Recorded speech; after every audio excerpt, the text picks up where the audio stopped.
Some people hate surprises. Oh, yeah. I hate surprises, but I'm saying when people do it, they do it out of All right. So what we're gonna do is like this. I was asked by the powers that be to teach you something about Pesach. Right. Like who? The powers that be. So I was thinking, okay, like, how many times can people in their lives want to hear again about matzah? What? Now, not that there's not new things to say about matzah, right? Right. So I was thinking to myself, well, what would be interesting that probably people haven't heard before? Because, and I don't know if you know this, but people tend to like say over the same basic ideas from a different angle all the time. Right. Which is important, don't get me wrong. But I was trying to think of what can I say that probably hasn't been covered. So, and then I was thinking something that not only is, new and novel and probably you haven't heard before, but strangely might actually be relevant in your life. So, I was thinking, and I alighted upon the following idea. Why don't I teach you about the difference between Pesach and Tishrei? I did. Just the other way around. Except, I didn't really discuss Pesach. No, you just discussed. I just very briefly mentioned it, right? And I didn't really get into Pesach. And the real thing is that usually what happens is that the difference between Pesach and Tishrei, when emphasizing what Pesach is all about, or when emphasizing what Tishrei is all about, that gets talked about a lot. But strangely, Pesach often gets turned into Tishrei without people realizing it. So we're going to focus the entire class on the following idea. Okay? There's something called tshuva. You've heard of tshuva? Okay? The season for tshuva is Tishrei, Elul Tishrei time? Yes? Okay. Pesach is not associated with tshuva. You're aware of this, right? Generally, you don't hear about tshuva in association with Pesach. Okay. So put that in like one spot in your mind. Now, what is the theme of Pesach? It's going out of Egypt, right? Okay. And then we all make that personal. We all have our own Mitzrayim, our own limitations. We have to get out of our limitations, right? Yeah, that whole thing. Doesn't that sound a lot like doing tshuva? It does. Like, I mean, you have the things that are holding you back and things you're not doing the way you're supposed to be doing and right? All that kind of stuff, right? Technically, right? And now you're going to, like, get out of all of that garbage. If you just kind of think about it and you strip away all of the seasonal language, you boil down to basically the same point, right? Your life's a mess, and you should, make things better. And make a profound change in life, right? So, on Pesach, we call it getting out of Egypt, and on El Tishrei, we call it doing tshuva, but it sounds like the same thing, right? And then we add different rituals and colors and the whole thing, but it's just coming over the fact that it's the same idea, right? Yeah. Okay. Which is why most people, when they try to get out of Egypt, they just end up trying to do tshuva. And, but remember what we filed away at the beginning of the class? Wasn't that long ago? Yeah. Is Pesach associated with tshuva? No. So does that mean that that means Yetzias Mitzrayim, the exodus from Egypt, is not really just tshuva in other words, right? Which means that if basically what we're doing when we're trying to get out of our Egypt is we're just kind of doing tshuva, is that we're trying to turn Pesach into El Tishrei. Yes? Okay. And you can see why this would be problematic? And it's problematic for two reasons. Number one, you're doing tshuva at the wrong time. Number two, you're totally missing out on what Pesach's all about. So what we're going to do is we're trying to understand what is Yetzias Mitzrayim, the exodus from Egypt, as opposed to tshuva. Because it's not tshuva. It's nothing like tshuva. It's in fact, arguably, doing tshuva while you're trying to get out of Egypt is counterproductive, to say the least. Okay? And hopefully, if we understand this idea a bit, then maybe we can move on to some other Pesach-related things. Okay. So, what? So it isn't the same idea. It is not the same idea. Okay? But this is something that I don't think many people get They might say the words, but they don't really get it. So sometimes it's really easy to start with something simple. And sometimes the good thing to start with is a picture. Because if you have a picture, that kind of grounds the whole discussion. Okay? So I'm going to draw a picture of tshuva, and then I'm going to draw a picture of Yetzias Mitzrayim. Okay? All right.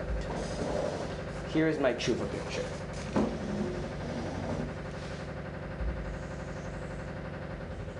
That's my tshuva picture. Do you like my tshuva picture? Can you see it? What? Yep. Okay. No, but okay. You can't see it? No, you said you like it. Do I like it? You don't like it? I'm hurt. Why is that teshuva? What is that? For turning. I don't know. If you don't like it, then I'm going to go cry inside. Okay. You're laughing and you cry. I think we discussed this True as. colors are coming forth right now. Right. Was that an experiment? Okay. Okay. I mean, like, if you want that to symbolize teshuva, sure. I'm Are you saying, hurting like, my feelings now? I'm saying if we were making a symbol for a word, okay? Okay, good. Well, for an idea, But not that for a word. doesn't show teshuva, that's just a No, no. symbol you're using to show it, okay? Yeah, I know. Really? Obviously. Okay. Okay. Confidence now, so it wasn't gonna be. I mean, did you want me to like make it colorful and stuff? Like, I just, no, like. Should I add rainbows, little like, you know, like a unicorn? smiley face. Can you make a smiley face? Make a sad face at the bottom and then have a face when he turns around. What is your qualm with this illustration? Good, perfect. Beautiful. Okay. We're ready to start. Okay. Although, to be fair, this is inaccurate. So. Exactly. Yeah, you might be happy on that side also. I'm happy on that side also. Yeah, I was gonna say. I was gonna drop We're going to get rid of the faces because the faces are just confounding the issue. Yeah. You're overcomplicating my simple little diagram. Yeah. Now I'm both crying and frustrated. Okay. Okay. In fact, I have decided that this picture is no good. Well, that's all. It is geometrically not appropriate. Exactly.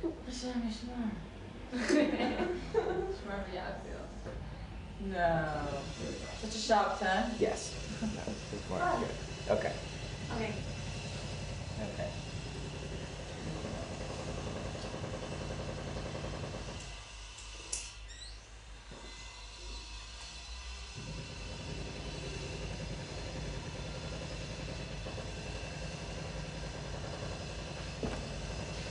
This is my Yetzias Mitzrayim picture.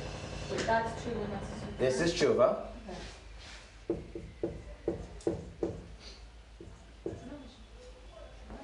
And this is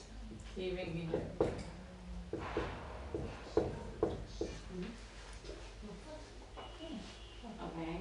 good? Yep. Okay. Your lack of enthusiasm is hurting my feelings. Why is that a circle? Why is it a circle? Well, the first thing is that you'll notice in tshuva you're going in one direction, and then you end up going another direction, but there is a hard break. Yeah. Notice that here, you don't really seem to feel like you're changing direction, but after you go around a while, you end up realizing you're stuck in the same exact place. You're in the same exact place as you were before, Yeah. and so now you realize that if you what? Why does that represent Yetzias Mitzrayim? Well, because what happens is like this: you're going, everything's going good, right? And so you feel like you're making progress, right? Making progress, making progress, making progress, making progress, making progress, making progress, making progress. And then you realize, as you're making progress, and you keep making progress, but after like you realize what has happened. What? You're stuck, right? But how is that Mitzrayim? That's Mitzrayim. Because Because you're going around. You're going around. You're not around. moving. You're making progress, but you're also You're making progress. you're making progress, but you're stuck. Here, what's happening? Sharp progress. You're going the wrong direction. Then you turn around and you're going Ah, right. in the right direction. Okay. So the idea is like this. I'm going to do tshuva first because tshuva is easier. It's more intuitive to most people. Yeah. Okay, which is like this. Tshuva means you're going in the wrong direction. Okay? And you turn around and you start going in the right direction. Okay? So I'm going to spend a few minutes explaining what that means very practically. In life we have choices. Okay? And by choices, I mean choices that we are aware that one of those things is right and one of those things is wrong. Familiar with those experiences in life? Yeah. Okay. If you make a wrong choice, that sets you on a bad path, right? It also makes it usually easier to make the next wrong choice, right? Yes. Okay. And so you get into a mode of making a series of wrong choices. Okay. And at some point you have to make the decision to stop making wrong choices and to start making right choices, yeah? That's tshuva in a nutshell. Is it as simple as I laid it out to be? Yes. Is it as easy as that? No. It's simple. It really is that simple. It's just not easy. Good? I mean, like the concept is simple. The concept's very simple, right? It's like you made it. You had a choice. You made the wrong choice. You made another wrong choice, right? At some point, you realize, wait a minute, I'm making all these wrong choices, and I'm going to decide to stop making wrong choices. And that makes a hard break. Turn around and start making a bunch of right choices, right? And that decision to switch directions, that's tshuva. Good? Okay. So, what is the necessary prerequisite for tshuva? You need to realize that you're Going in the wrong direction. You have to be going in the wrong direction. You have to make the wrong choice. You can't really do tshuva if you haven't made the wrong choice. Does that mean you have to sin? No, because sinning is like a very low-level wrong choice, right? Okay. What happens if you make all the right choices? What happens? So there's a fairy tale, right? If you make the right choice, the right choice, the right choice, then you live happily ever after and everything is wonderful, right? You heard this idea, right? If you make the right choices, things are going to work? Okay, so there was a man named Avraham. Overall, would you say that in his life he made the right choices or the wrong choices? The right choices, right? He had two sons. And he overly simplistic, right? Yitzchak and Yishmael. Who made the right choices? Who made the wrong choices? Yitzchak makes the right choices. Yishmael makes the wrong choices. And what happens? Yishmael gets cut out of the story. Move on to Yitzchak. Yitzchak has two sons, right? Yaakov and Esav. Who makes the wrong choices? Who makes the right choices? We follow Yaakov, right? You see how this is going? Okay. Yaakov has some sons, right? Right? 12, right? Okay. And these sons, they have some very interesting dynamics, but at the end of the day, any of them get cut out of the story? No, right? No, right? They seem to work out their differences and they'll all end, right? They do? They don't? pretty much. How does the book end? They have some conflicts, they work it out, right? Right? In fact, the Torah makes a point of Yaakov dies and Yosef says, no, it's cool. We're no hard feelings, right? Okay, right? So the book ends, right? The book of Bereshis is what happens when we got right choices, right choices, right choices. There's a little family conflict, but at the end of the day, it's a bunch of people making the choices that they're supposed to make, right? Yeah. Especially if we go into the deeper things and we understand that when the brothers sold Yosef, they did what they thought was right. When Yosef was doing what he was doing, he was doing what he thought was right. So we learned a deeper idea that sometimes there's more than right and right option, right? Sometimes you can be choosing the right thing, but that can itself have conflict in it. Fine, right. Everyone's making right choices. What's the end result of all these right choices? We move into the book of Shemos, and what ends up happening? Wrong choices. Where did anyone make any wrong choices? Where? No one made any wrong choices. The Egyptians just enslaved them. That's basically how it goes, right?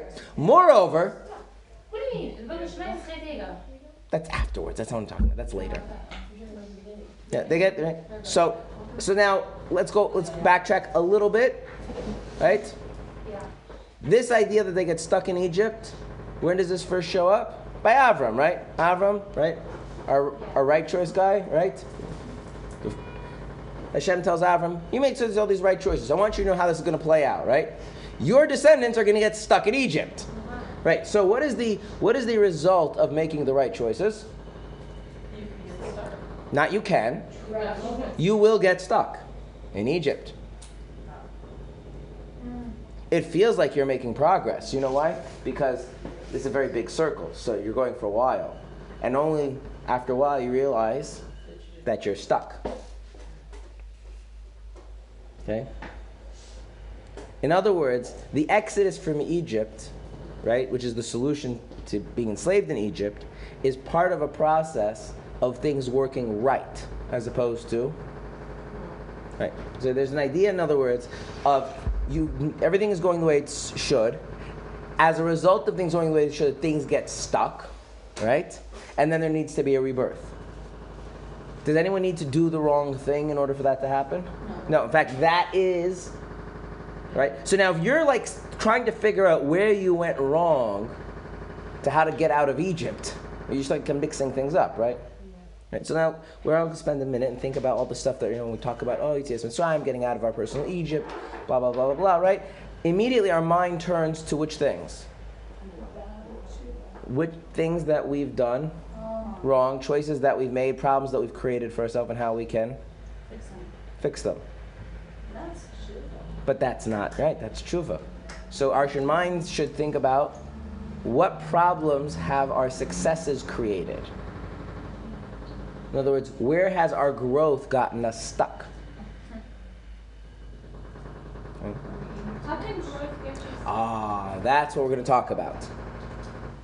Okay. So I'm going to give you an example. We're going to do some simple examples. Yeah. You look like you're about to ask a question. No, I just need the process. Why? Is this information surprising? No, that's striking. No, I'm just thinking. Okay. Okay. So let's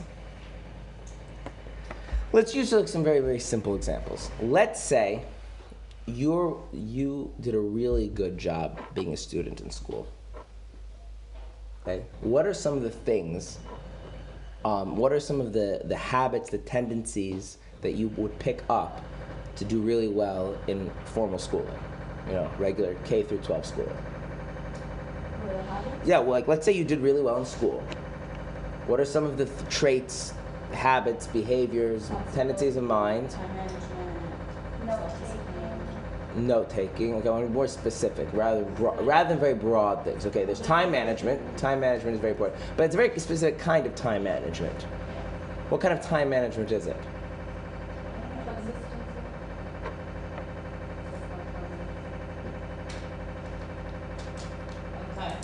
Well, school's broken into what units of time? like hour. Is it broken into grades?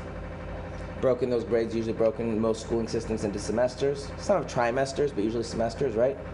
Is there grading at the end of semesters, right?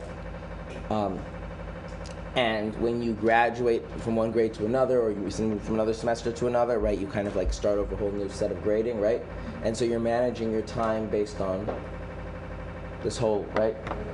Like what do you need to do to get the grades and the schedule, right? Okay. So what you're doing is you're managing how to use your time, but the actual structure of your time is being dictated to you by the school, right? Okay. Let's take another thing. Responsibility, right? So more specific, what are you being responsible for? You're responsible for doing your work. But what is your work? Your work is primarily Listening to your teacher. right. In other words, your work, you're given a task. You're generally given criteria for how to fulfill that task, right? And success is how well did you meet the expected criteria, right? So like I was a horrible student because, like there's sometimes you have questions on a test and it's clear, like, I don't say multiple choice, like A, B, C, D, right? And the correct answer is C. But you could make a creative argument that B would be a valid answer. So I would mark B, knowing that C is what the answer the teacher's looking for, wait for the teacher to mark it wrong, and then go argue with the teacher because I found that fun and interesting. It didn't help my grades. Are you serious? Yeah, You really did that? I really did do You would that. like circle the other one? No, I Yeah, and then make, like if I could plausibly find an argument. The master grading now. Most of my teachers, some didn't, some did, but most probably did not. Okay, right? Right. In other words, it teaches you a certain kind of responsibility, right? Which is meeting concrete expectations of someone else, right? Okay. Also, what about right? You have subjects in school, right? Okay. So you would get very like most of the people that are really good in school tend to be very good about keeping their subjects distinct, right? Because is it really going to help you in algebra class to bring up biology? Sometimes it does. Sometimes when there's crossover between different subjects, it helps you like retain the information. You're correct, but that's not what I'm asking. I'm asking about doing well in school. But if you can retain the information, then it can help you on test. It could, right? It could. But it can also, right, what happens when you start doing a lot of interdisciplinary things then you're not with the program in the school. And that can create some problems. Right? Okay, now let's contrast this. Let's say you graduate and now you are in some kind of white collar job, and your job requires you to set goals, create timetables, right, and pull from a variety of different resources in order to create a solution. Right, so now all these habits and tools that you've gotten really good at, that got you through K through 12 and maybe through undergraduate, right now, are those going to help you in the workplace? No. No. Those things are going to hold you back, right? Okay. So this is a very superficial analogy of this idea, right? Is that as we get good at something, the thing that we get good at, the thing that we progress in, it shapes us, and it defines us, and it molds us, and it ultimately limits and constrains us. And then we become stuck at that. And it's not just that it becomes patterns of behavior, it becomes how we see ourselves, how we think of ourselves, and ultimately, that era where those things are adaptive and useful ends, and we are no longer capable of functioning because now, in other words, it's not like, in other words, when you leave K through 12 education, it's not just that you leave behind the school, you actually have to leave behind yourself, because the self that you developed as being good at K through 12, assuming that was the case, right? That self is not going to be functional, right? And so you have this problem that anytime you are really good at something, anytime you're really successful at something, and the deeper that thing is, the more that thing doesn't just mean you've accomplished something or changed, it also means you've shaped yourself, and you've limited yourself, and you've constrained yourself. And those constraints actually create limits and obstacles when that era, when that period is no longer what you need to be in. And so you'll end up getting stuck. Yeah. But isn't it better for you that you these things you're having success and you are that is constraints, but obviously you need to improve in those good areas. So that's right. So there is a process, right? So if we think about it, when is Pesach celebrated? What? In Nisan. And Nisan is what time of the year? The spring. And if you're in the northern hemisphere where God gave the Torah, right? What happens in the spring? What? Flowers. Right. That's when things start. Right. Right. There's an idea. Right. In other words, let's think about the spring first off. The past, not going to the future. What happened? There were plants, right? And the plants were growing and everything was going well. What happened? They kind of reached the end of what that was good for, right? And when what happens to those plants? They die, they break down, each in their own way, right? And then what happens in the spring is that despite the fact that they've kind of reached the end of their previous cycle, right? They can rejuvenate. There's a rebirth, right? They can, they can reemerge, right? So, yeah, you develop all these wonderful things and you shape yourself and you're very good, but then, going back to this simple analogy, you graduate K through 12 education, you graduate undergrad, because really undergraduate nowadays is really an extension of K through 12 education, so a lot of the same things still apply. And then you're now in a different thing, and so there's this process of basically letting that, or getting to that the thing that used to be positive and a success is now actually holding you back. And then there has to be, how do you break out of that? How do you get past that? And how do you reemerge? How are you reborn? What kind of things? So, for instance, okay, if you want to keep the same K through 12 education, the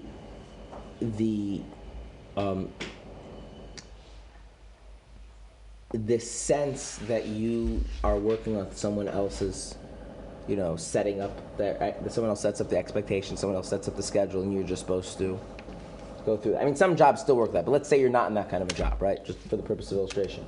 So that means a person has to somehow, and this is the somehow part, we'll get to it later, but they somehow have to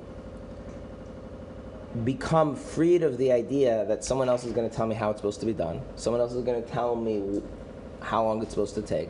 Someone else is going to tell me what resources I need, right? That I'm the one that's going to have to do all that stuff now, right? Which means I'm going to have to start looking at myself differently, right? My notion of responsibility is going to have to change, right? My notion of planning it's a whole different thing, right? So I'm going to have to reinvent myself. I'm going to have to reemerge as something, more vibrant, more dynamic, different than what I was before. Now that's, that's not an easy thing, but that's a relatively superficial level. Now think about other changes in life. Think about what happens when you become a teenager. Before you're a teenager, what are you? You're a child. After a teenager, what are you? Okay. What are some major differences between a successful child and a successful adult? Emotion regulation. Successful children are successful because they lack emotional regulation. And what success? Things that make you successful, good as a child. Like you are doing well. Not all children do well. Being a child is a whole thing. I have 7 of them, right? It's a thing to be a child, right? Some are better at it than others. Good influence, good leadership. Listen to their parents. What makes you a good child is that you have good leadership abilities. No, you have someone good influences guiding you. Okay.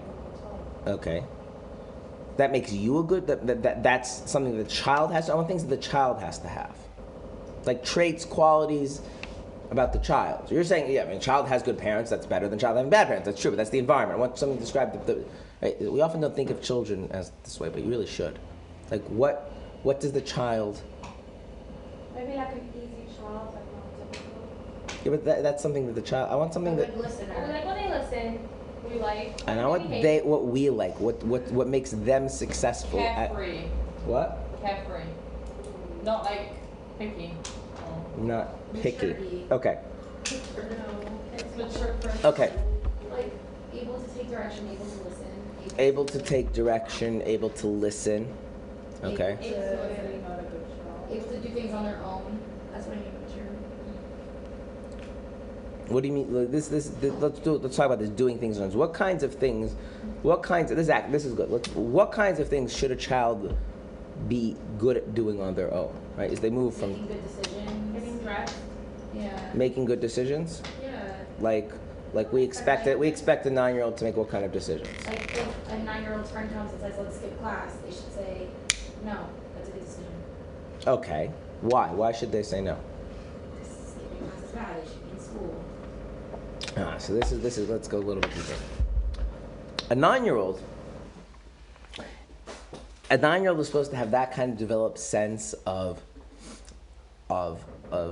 will and values that they have decided that being in school is important, and they're not going to skip class because it's the wrong thing to do. I don't know essentially that. No, they should know. Okay, that's. Told them not to. Difference between right and wrong. Because But they know because their parents they know that in school you're not supposed to class. Okay. That's why it's a parent direction. They know the difference between right and wrong. They know Okay. between good So the thing that we need here, which everyone is missing, which is very important, they need to have relationships with people that can enable them to have make right decisions. So the thing is like this: if a child makes a decision because their parents told them and they're just being obedient, they're actually being bad as being a child. Right. That's not like obedience is like it's like learning to brush your teeth. It's an important thing, but it's like in the grand scheme of things, it's not the most important thing.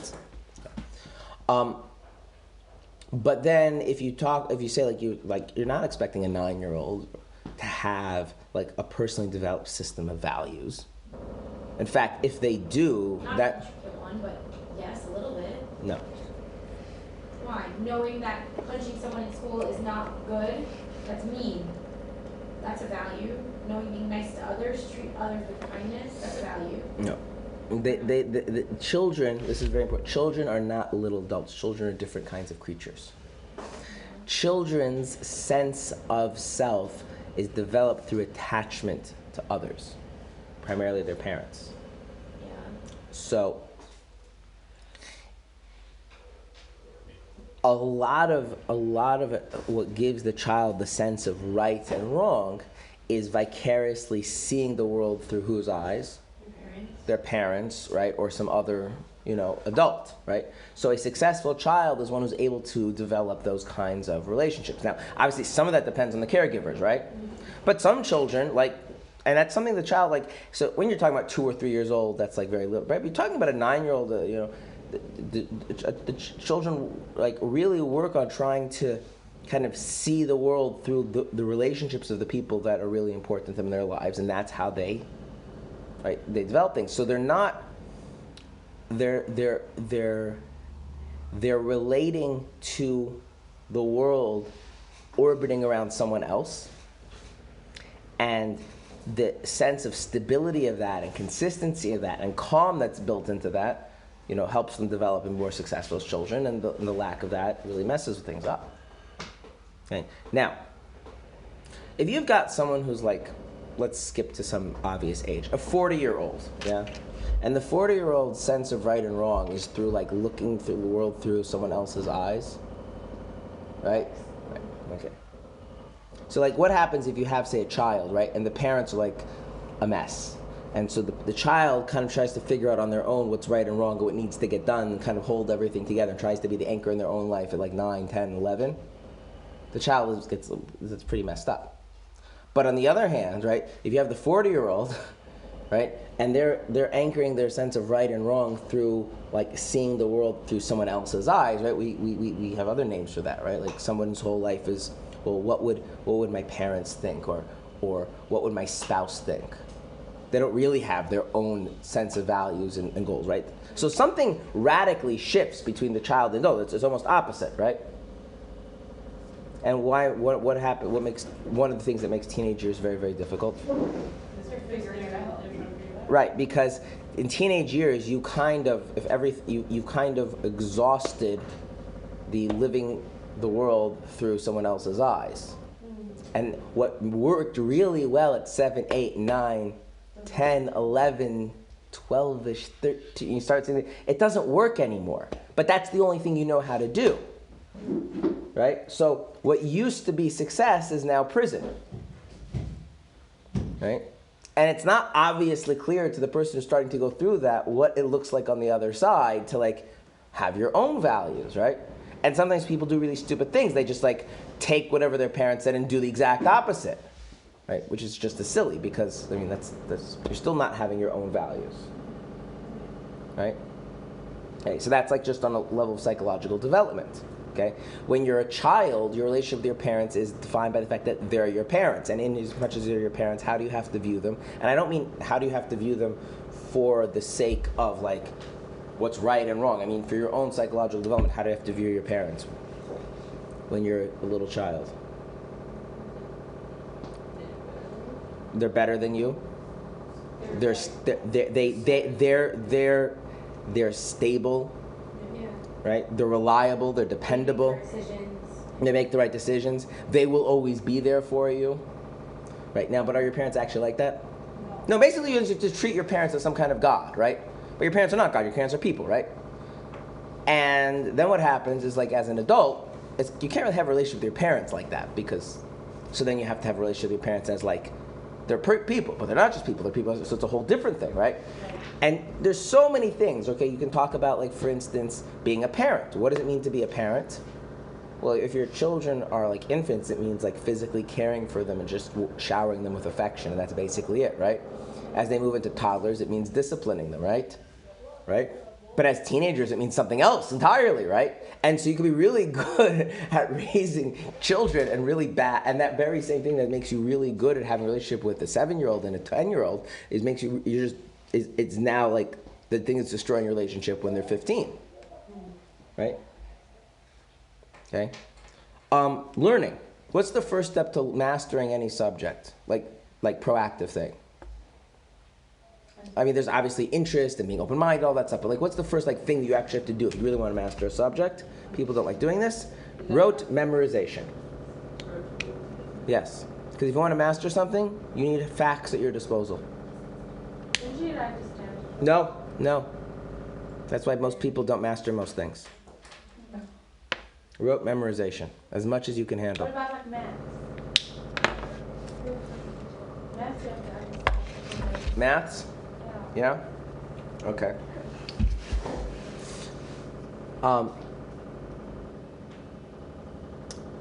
What's math? It's a study of? Numbers. What's a number? Right. We avoided that, right? We just used them, right? Yeah? Okay. All right. Would you say what's a number? Yeah. A number. Right. Quantification. Quantification, right? So we start out, children, you must understand, there's something called quantification. Quantification is a way, not the only way, but is a way of relating to reality. And these quantities can be placed in relationships with each other, right? Do you do that? No. No, you don't really do that, right? Did you have to memorize your times tables? Yep, and I never could. And I always accused of Okay. You ever? I mean, the traditional way of learning things requires a lot of either obedience or a lot of determination. Because to really learn something, you just need to like have a lot of information, and then you need to put that information together. And so you're actually just assimilating information without really understanding it, okay? Now, what ends up happening is that the techniques that are really good for assimilating knowledge, assimilating information, right, are actually really bad for understanding. Such as, if you want to remember all the names of all of the state capitals, right, there are lots of techniques for that, right? If you want to remember all of the elements, if you want to remember the 39 halachos of Shabbos, there's ways to do that stuff, right? But understanding requires you to do something else. It requires you to move into a space where things have where things are open-ended, where it's not like, okay, this is the information, I need to know the information. If I know the information, I move on to the next thing. That's not how it works. And so, like, usually most children are not really good at this, or really understanding, because they're just like assimilating fact after fact after fact after fact. They're not actually taking the time to say, wait a minute, do these facts really make sense with each other? Because you know what happens when you start thinking, do facts really make sense with each other? What happens? You discover that they don't.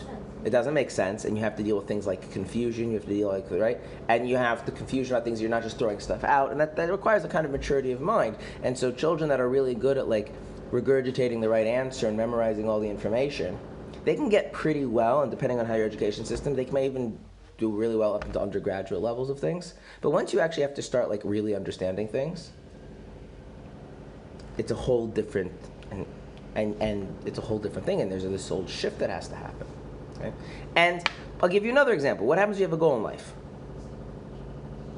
What's the worst day in your life if you have a goal in life? No. What's the Worst day if you have a goal in your life? You've achieved your day. The day after you've achieved your goal. Does that make sense why that would be? Yeah. Yes. Yeah. Okay. Because then what? You're seeing a theme here? That things go well, right? Things go well puts you into a box. And eventually that box becomes a prison. This is a bit depressing. Well, this is what it means to be in Mitzrayim. Now, this is what's called in Chassidus the Mitzrayim of Kedusha, Mitzrayim of holiness. All the examples about the good examples that's fun, but you have to completely like get rid of dirt. It's not like there were some things wrong. Like you have to break the whole thing and then move on to the next one. But is that how it works? We'll get to that. Every move to the next thing you have to completely. We'll get to that. Okay. So this is what's called in Chassidus Mitzrayim of Kedusha. Mitzrayim of Kedusha means that you're constrained, but in a holy way. Or if we want to broaden it, you're constrained because things are going right. Now, what happens if you get to this point where things are boxed in and you don't break out of that. So let's think, for instance, a person graduates, go back to the first example, they graduate K through 12 education, right? They get a job. This job requires collaboration, independent thinking, creative problem solving, setting your own timetables, right? All that kind of stuff. And they just keep trying to treat it like K through 12 education. What happens? It doesn't work. And what's the result? And now let's say they don't reinvent themselves. They don't allow that. They don't break free of that. They keep at it. What happens? Right? What happens is now they start getting negative consequences, right? Which have and if you keep this, right, what ends up happening is that they get into a very dark place. They get fired, they lose their job, their reputation goes down, they start, being mad at the world, blah blah blah blah blah. And now they're in a whole different kind of set of problems. Right? So there's this idea that the being enslaved in Egypt, this comes because a person gets stuck in the Mitzrayim of Kedusha, the holy Mitzrayim, the holy limitations, and they just get stuck there, and that eventually bleeds into being in a very, very negative space. What's called Mitzrayim de Klipa. And so the real idea of getting out of Egypt is how do you when the story is over, how do you close that book and start a new book? When that journey is done? Before. What? Before that journey. No, it can't happen. It can't happen before the journey. Right, what happens if you try to become a teenager at age 9? Then you deal with the fact that you never went through certain developmental stages, right? Right? If you have to get to the point where this is what it means. You go all the way around and you get to the end, you're like, wait a minute, I'm stuck. And it's once you're at that place that you're stuck, what do you do when you're stuck? You went, you feel like you're getting further and further, and then you're like, wait a minute, there's something problematic here. There's something that I'm at the end of something. And I can't, at this point, what am I supposed to do? Just start over, just keep going like that forever? No, I can't do that. I have to find something. I don't know, but you're not comfortable in? I have to find something new, something outside my limitations. And I have to somehow get out of this place and get to that place. Leave Egypt and go to the promised land. This is not because I did anything wrong. This is because I did everything right. Okay? So, should I be looking at my past and figuring out what I've been doing wrong? Figuring out how to make changes? No, that's Tishrei. That's Tishrei, right? But, so what are my limitations? The question is, what's the, to borrow a phrase from Shakespeare, what's the undiscovered country? Where's the place where I haven't gone to yet, and the person I've become won't let me get there, but that's where I need to go? My highest. What? Inspirational. I'm trying to think of something inspirational, like my highest goal. My highest. You don't like It doesn't have to be a goal. No, not Doesn't goal. have to be a goal. Ability, like. What's your highest goal? It's something outside, yeah. Okay, and I mean, this is something that happens in a small measure every day, and larger measure, yearly, and sometimes in a much larger measure periods in life. Well, it doesn't happen for everyone. Well. What? So here's the thing that. Every time you're growing, you're moving out of your comfort zone. So why are we going in circles? You're going in circle because you feel like at some point, as you're going around, you feel like, oh, this is new, I'm growing. And at some point, you're like, wait a minute, I've been here before. That's my mind. So why are you still, then how are you still, because you're not still growing? Because when you get to a point, you realize, oh, wait, you're starting the cycle. Let me give you an example. You see this sometime on a daily basis. Yeah? Do you know what tomorrow's going to look like? No. Honestly. Yes. Yeah. Today. Tomorrow's going to look like today, right? Yeah. Well, technically. Whatever, more or less. More or less. Okay. Now, here's what's more important. Nothing's changing. That we don't know. If I take out all the external stuff, okay? Yeah. The way you're going to approach tomorrow, is that just going to be recycling of how you approach today? Probably. So. Yeah. And if that really hits you, do you look forward to tomorrow? No. But I don't then. So then, That's real. That's not realistic. What? No, it's not realistic. Every day doesn't look the same. Every day I'm doing something different. Sure, when I have classes, like every day's the same, but it's different classes. Like I sit there, That's what I said. Strip away things that are you. The choices you're gonna make. the approach you're gonna have, the way you're. I want to go to Hebron tomorrow. Like, okay, I'm doing something different. Right, but You you want to go to Hebron today, and the next week you're gonna be making the same type of decision. No, One second. But you're. There was a rabbi named Rabbi Steinsaltz, who recently passed away, and someone asked him. I think I might have told you the story, but it's relevant here, so I'll say it again. Rabbi Steinsaltz was asked. Someone asked him, well, "Why do we say the same words of davening every day? It's very boring." And so he says, "Yeah, but you approach them differently." And then he walked away, and then he came back and says, maybe you're the one who's boring. Right? So, I'm not, right? The idea is not that every day you have to have like an existential crisis and reinvent yourself, right? The idea of Yitzias Mitzrayim every day, but we say, right, that B'chol Yom V'Yom, every day, person, the Alter Rebbe says in Tanya, a person should see themselves as they left Egypt, right? So, and there is this idea, right? You go to, like, one of the reasons why Hashem created the world in such a way that we go to sleep at night and we wake up is like, yes, we went through something and we achieved something and we grew in whatever way, but tomorrow is not just supposed to be recycling yesterday or today, right? And so there's a way of like going to bed is like the end, it's the end of something. And there's a process of like letting go. And there's a process of like being reborn and approaching something afresh and not the Kotzker Rebbe said, I don't know, not an exact quote, but something to the effect of that, that people do things today because they did them yesterday. Why do they put on tefillin today? Because they did it yesterday. Right. Yeah. People have it. And he says, I would tell people to stop doing things today just because they did it yesterday. The problem is, then they won't do anything today, and then tomorrow they won't do anything tomorrow because they didn't do anything today. But so there's an issue if you have, like, for instance, if you had a successful, let's say you had like a really successful Yom Tov. You had a very successful Tishrei, very successful Pesach. It really was doing, right? What happens as you're approaching next year? There's somehow this sense that you're going to you're just recycle that, do it again. But like, how can you be doing it again? If like you went through something, so now you're on the other side of it, right? Does anyone here watch movies? Yeah. Okay, so there's a movie that Hollywood likes to do, which is making sequels. Why do they like to make sequels? They make a lot of money. That's what Hollywood likes to do anything, right? What's the problem with the sequel? It's not as good as the first one. Usually. Why? Why? It's not usually a used one. Because, unless it was planned out to be a very long story with installments, right? The idea is the story, there was a journey. So you have the character at the beginning, the character at the end. They've grown, they've changed, and everything that happened was the catalyst for that growth process. And now this thing, like, what are you going to do? You're going to put them back to the beginning of the story again? It doesn't work, right?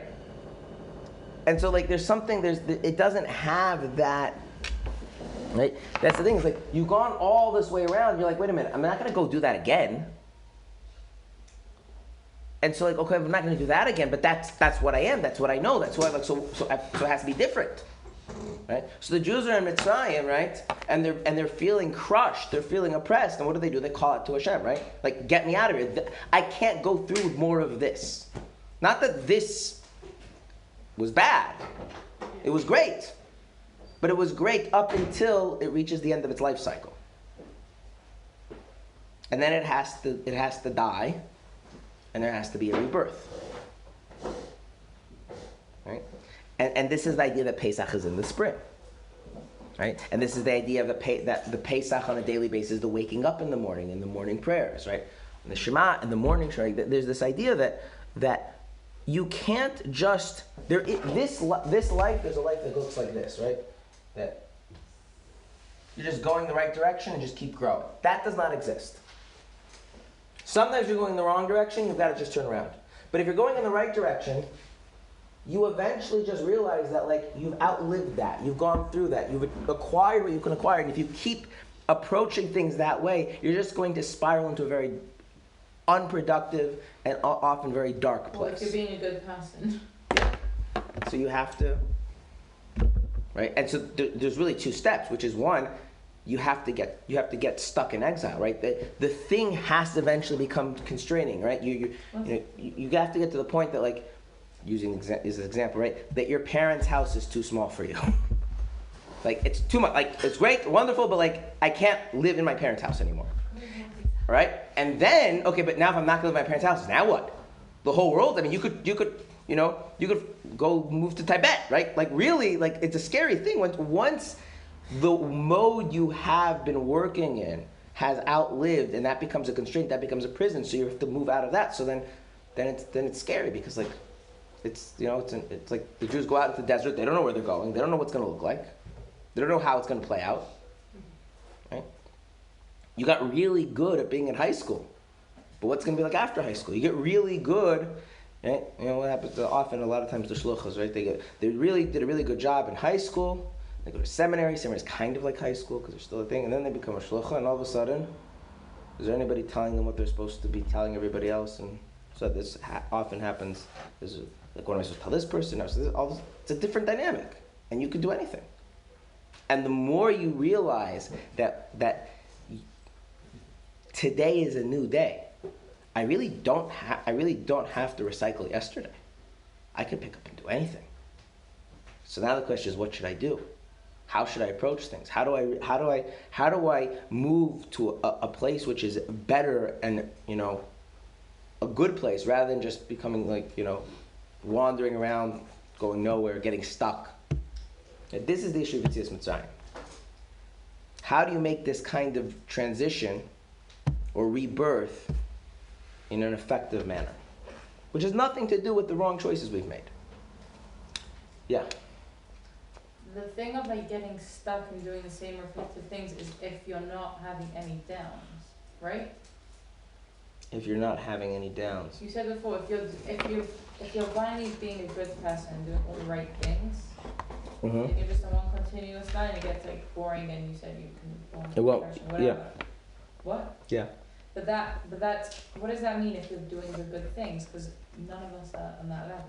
Well, so what we have to understand is that whenever we talk about something in isolation, we talk about it as if like that's the whole picture.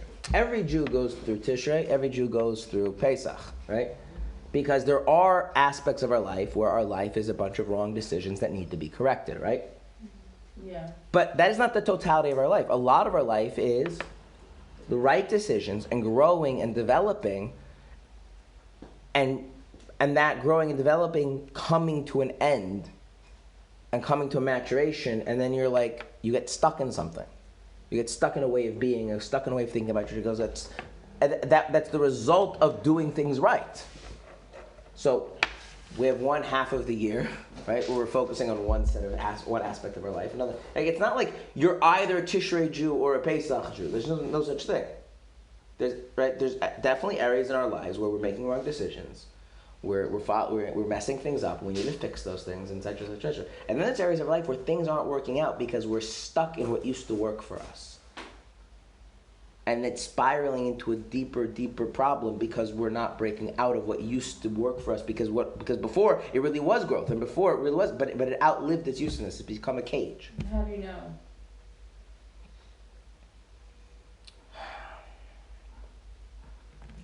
How do you know which things are which? How do you know when you've outlived it? And like you should stop trying to use that method or whatever. I mean, so there's an idea that I'll give you the honest answer. There's different answers, but this is the most honest answer. The most honest answer is that everything is good all the time.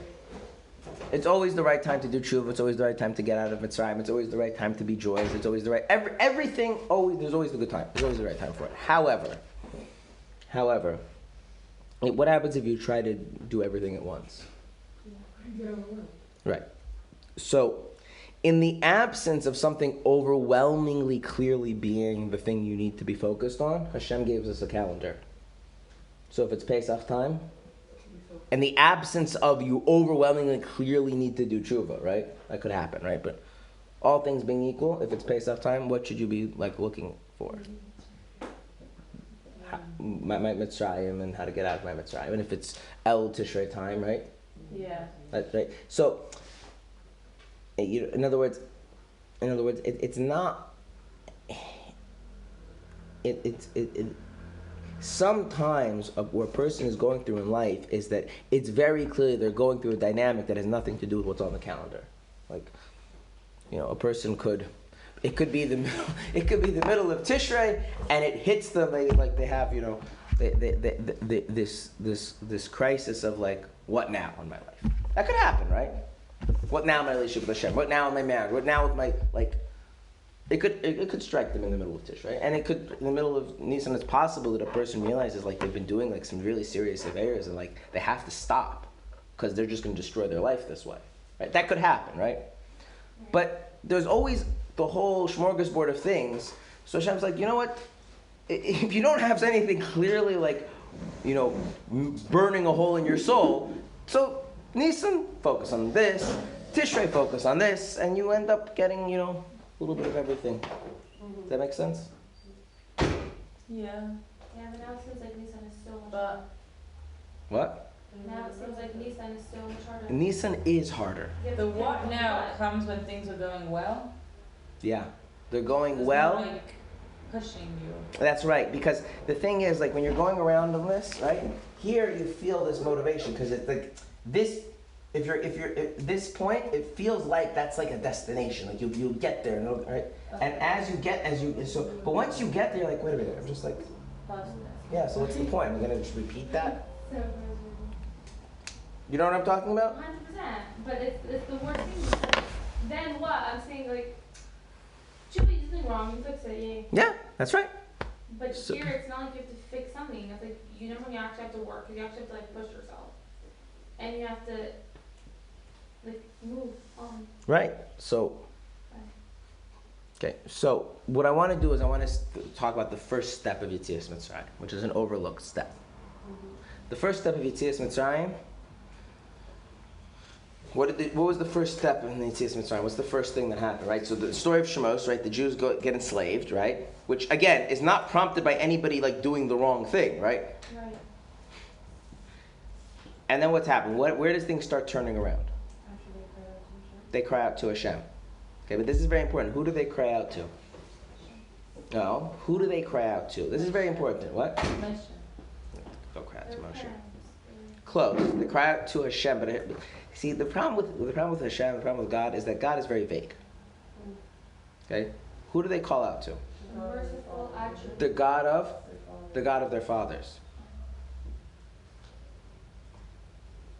That's a very important thing. Okay, so let's think about what does that mean to call out to the God of your father. Yeah, it's like their God. What?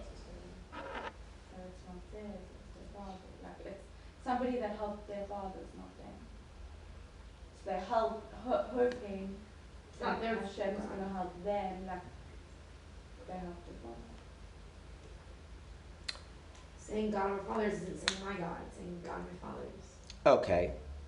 So yeah. What's the advantage of saying God of your fathers? That you're That- reminding you, Respecting your parents. to your parents.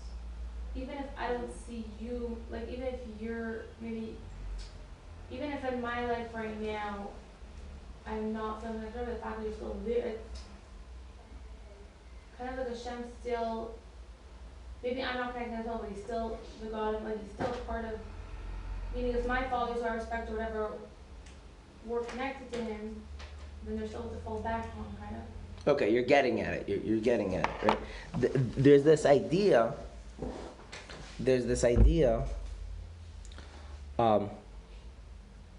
That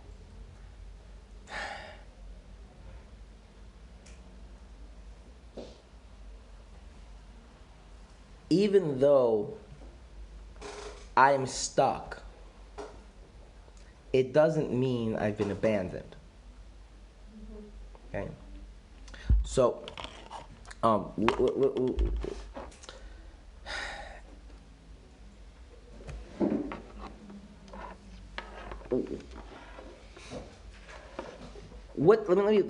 lot of times in Chassidus we talk about the importance of having your own personal relationship with God. Okay? What's the downside of your own personal relationship with God?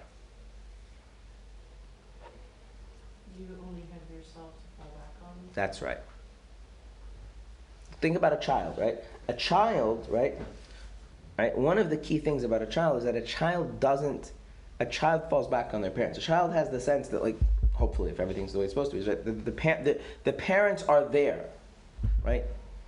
You can have that at any age, though, no? No matter how grown you are, your parents are always.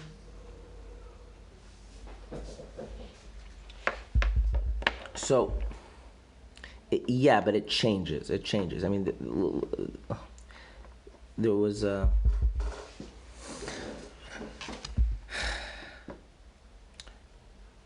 When a person feels like there's something, when a person feels like there's something to fall, there's someone to fall back on that doesn't depend on them, that means they have a sense that there's something greater than themselves, really greater than themselves. Now here's the thing, when you're like 40, right, and your mother is, and your father is however old they are, how much older than you, right, so add, they're 8, there's a difference in age, right? Yeah. You don't really feel like, I mean, usually unless, regular normals don't really feel like, my parents are like so much greater. They're in a whole different league than me. In fact, the opposite starts to happen. Is usually as parents age, right, their humanity starts to become more and more evident, right? They get sick, right? They need help, right? So, and that's actually a challenge for a child because remember, your first and most primal notion of your parents are like they can do anything. Okay.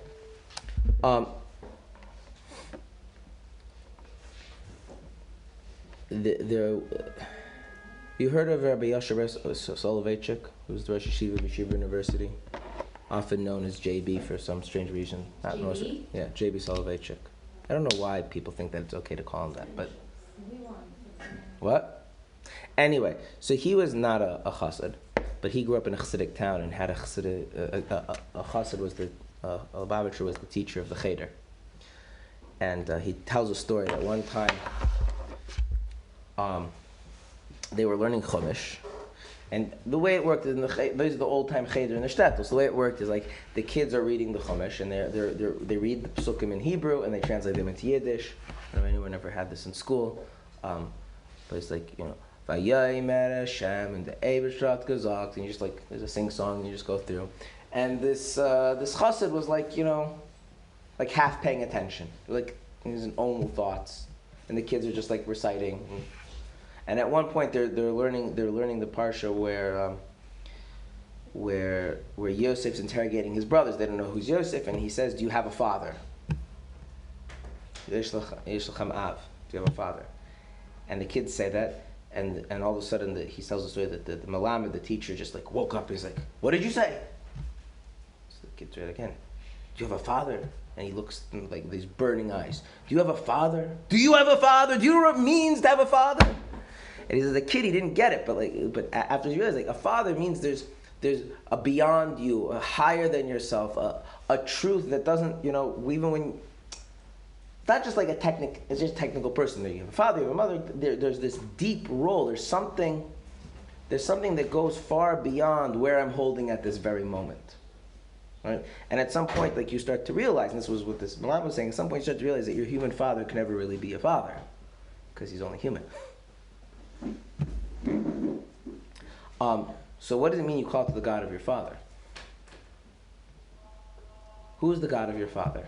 And the answer is you don't know who the God of your father is, because the God, if he was your God, you would know who he is. You know what he's like, you know what he means, you know what he means to you, but you don't know what he's like. Why?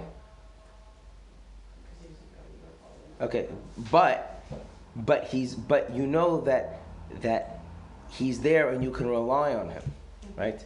And so in other words, there's a sense of trusting something which is really greater than yourself, and realizing that, like, I'm stuck and I can't do this. I need help from what's beyond myself. But the one thing I know about this God who's beyond myself is that I can rely on him. Why?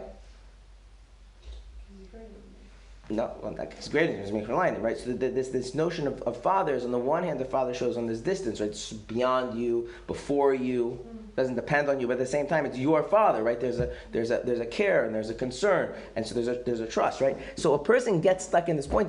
Do you have even the slightest sense that if you're stuck, you're in these things, do you have a sense there's something greater than who you are right now, how you're operating right now, right?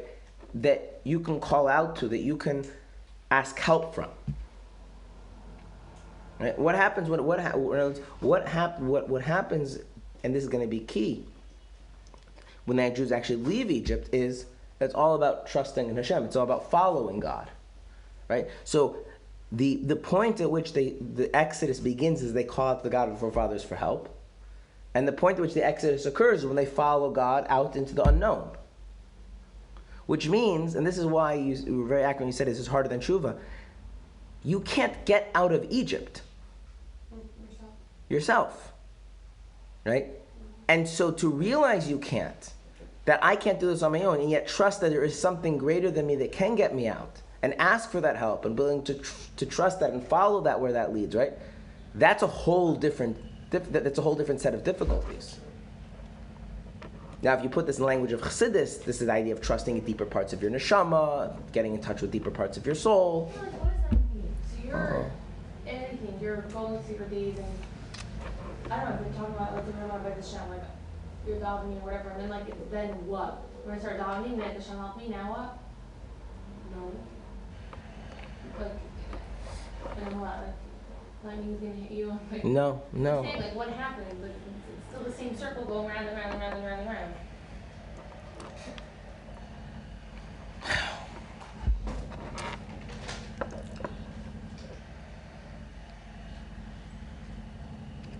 So what we're going to do in the next class is we're going to look at some of the things at the Seder night and talk about how they play a role in this. Okay? Because we have a lot of mitzvahs. We have the cups and this and that. I'm not going to cover everything. We're going to talk about some of the things and how they play a role in this and how they give guidance to this. But the underlying thing is it's not at the end of the day, the difference between tshuva and getting out of Egypt, tshuva at its core is very technical. Because at the end of the day, what tshuva just makes a decision, I'm going to do things differently. Instead of choosing the wrong thing, I'm going to choose to do the right thing. It is, on a certain level, it's very technical. Obviously, tshuva can be deeper and more meaningful, and etc. But as Alter says, mitzvah tshuva is the mitzvah of tshuva is stopping the sin. Whatever you're doing that's wrong, just stop doing that.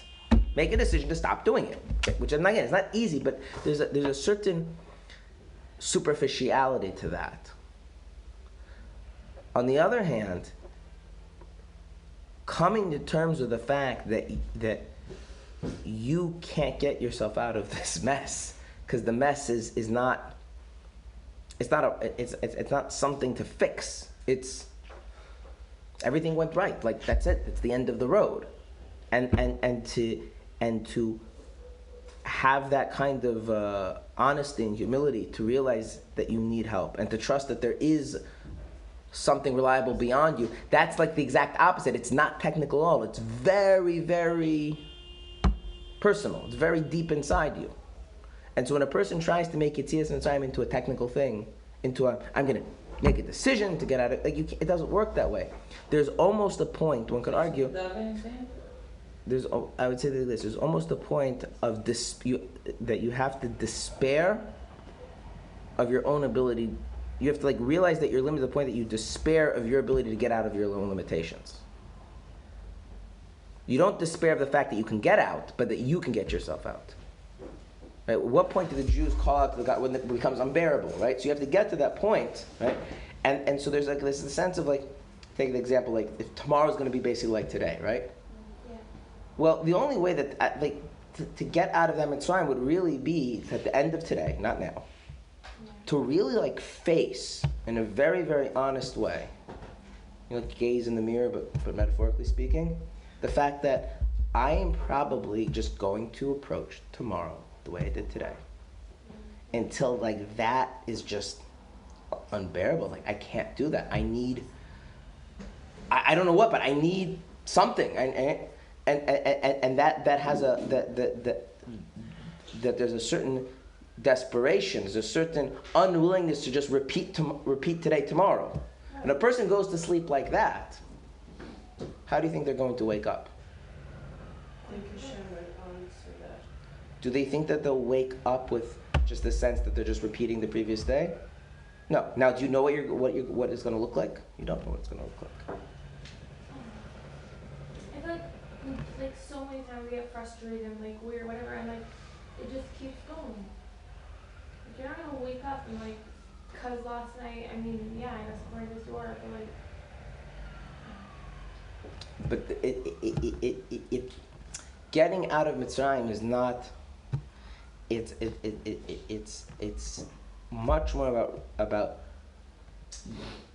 calling out and having that trust, and then be willing to follow that where that leads. In fact, the thing you're doing right now prevents you from getting out of Mitzrayim, which is tell me how it's going to play out ahead of time. That's what you're saying, right? Yeah. Now think about it. If the Jews were like in this, like, hey, we want the outline of exactly what happens when we leave Egypt.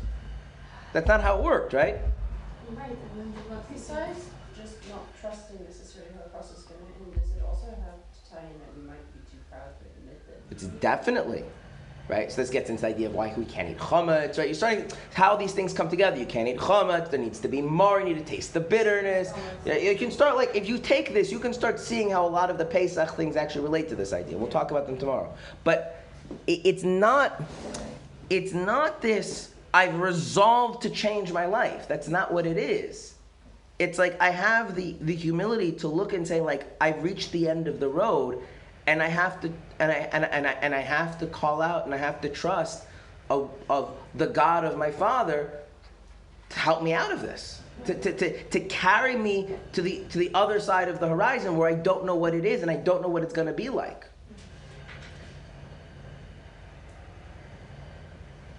When we dream to Shabbat, we should look back on that. Should we look back on where we've felt like where we've gone wrong, right? Yes and no. It depends on how you're looking at it.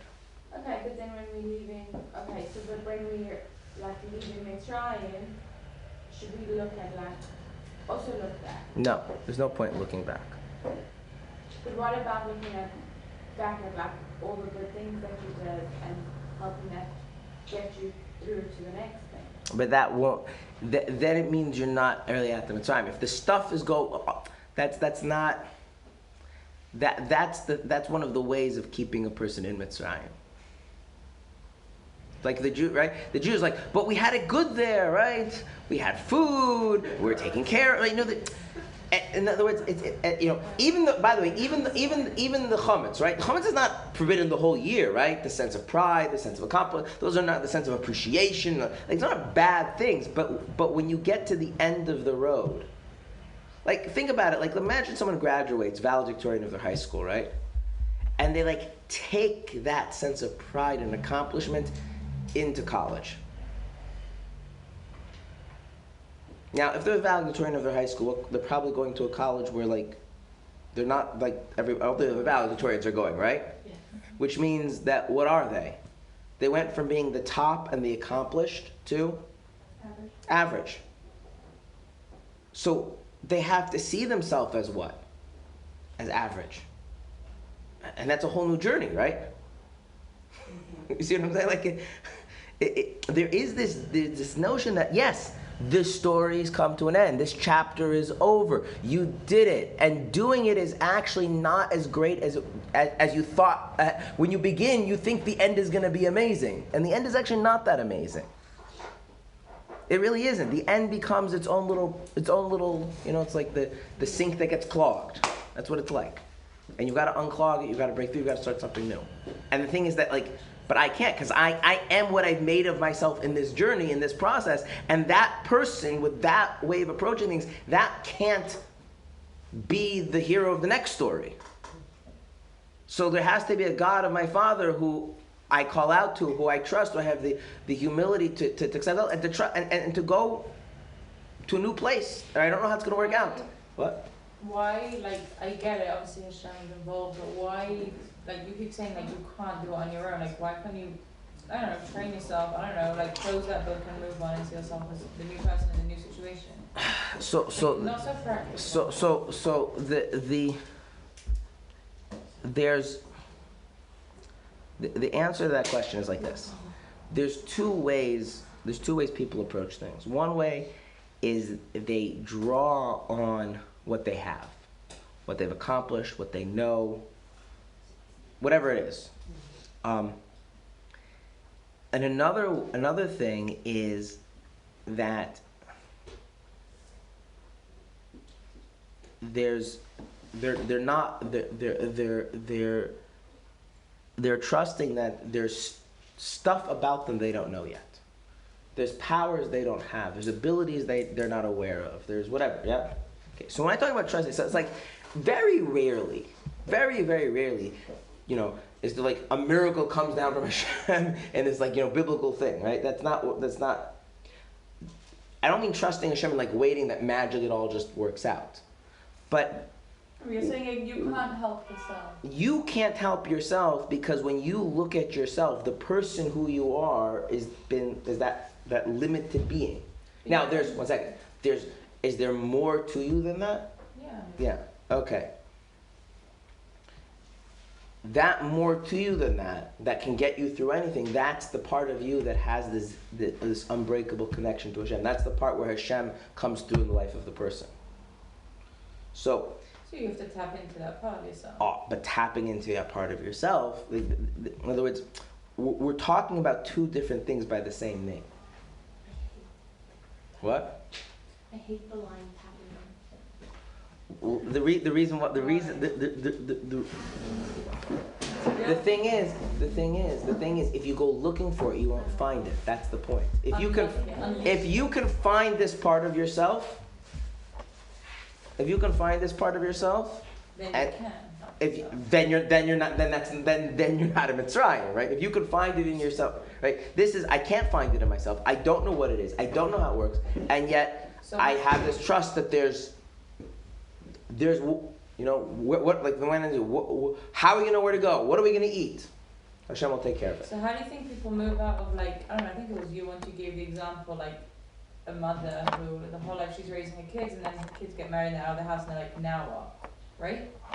Like everything's like the circle, everything you ever built for is done.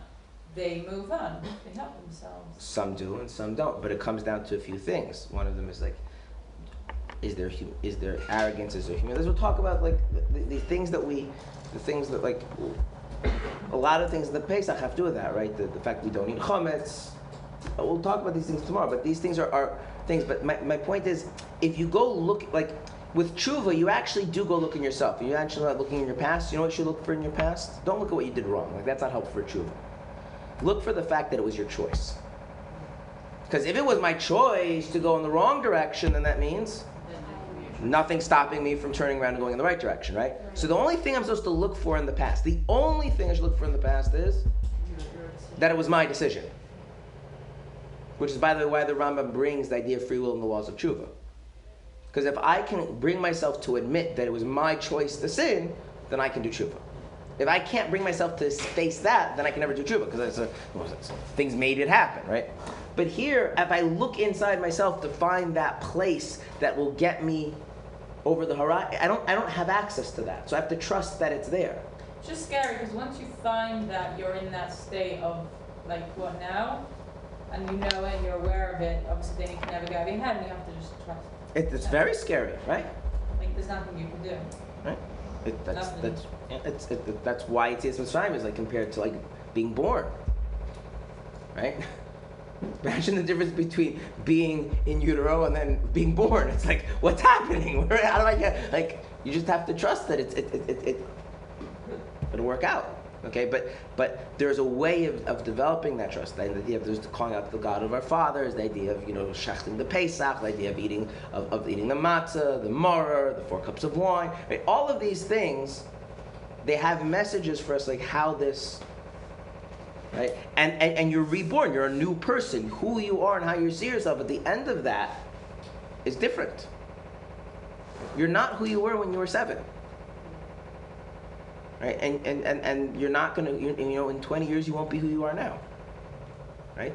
And on some level, if we're really, really, really, really living, we shouldn't be tomorrow who we are today, right? This is hard. This is Yitzias Mitzrayim is very hard, and in a certain sense, it's so hard that because we can't really do it on our own. It's also because once you do it or whatever, it's not forever, and once you're doing it again. Yeah. Why? Because that's just how it works. Like, how many times do we see now what, and then we get over Rosh Hashanah? Not every month.